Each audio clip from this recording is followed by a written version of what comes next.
এমন জানাজার নামাজ কে দেখেছে কবে? ইনকিলাব মঞ্চের নেতা শরীফ ওসমান হাদির ইচ্ছে ছিল মানুষের ভালোবাসা জিতে সংসদে যাবেন।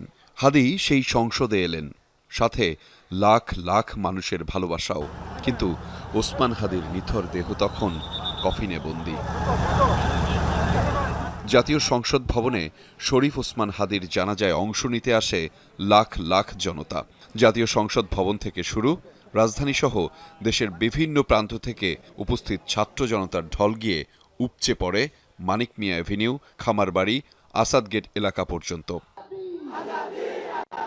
স্লোগানে স্লোগানে প্রকম্পিত হতে থাকে, আমরা সবাই হাদি হব, যুগে যুগে লড়ে যাব, হাদি ভাইয়ের রক্ত বৃথা যেতে দেব না।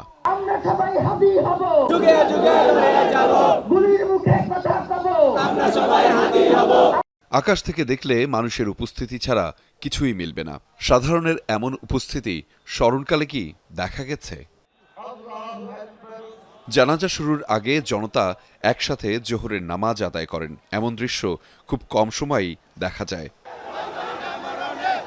2টা নাগাদ সংসদ ভবনের দক্ষিণ প্লাজায় এসে পৌঁছায় হাদির মরদেহ।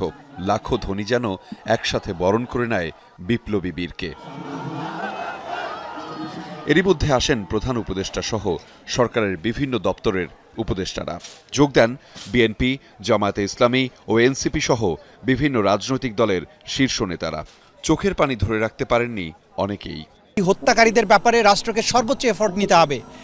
তারা যেখানে থাকুক, সে ওভার দি ব্লু সিজ অথবা অন দি ব্ল্যাক মাউন্টেন, যেখানেই তারা থাকুক, তাদেরকে ধরে আনতে হবে, বিচার করতে হবে। তার যে আদর্শ, তার যে চেতনা, সেটা যেন এই দেশে, এদেশের বিভিন্ন প্রান্তে প্রান্তরে যেন যুগ যুগ ধরে, শতাব্দীর পর শতাব্দী ধরে যেন টিকে থাকে, বেঁচে থাকে। যারা নির্বাচনকে বাধাগ্রস্ত করতে চায়, এদেশের গণতান্ত্রিক উত্তরণকে যারা বাধাগ্রস্ত করতে চায়, তাদেরকে আমরা সমুচিত জবাব দেব গণতান্ত্রিক উত্তরণের প্রক্রিয়াকে সহজতর করে।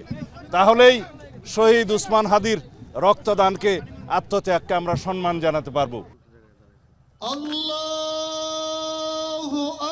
শুরু হয় জানাজা। শৃঙ্খল নিশ্চুপ আবহে হাদির বড় ভাই জানাজার নামাজ পড়ান। অশ্রুসজল চোখে আল্লাহর দরবারে উপস্থিত জনতার ফরিয়াদ।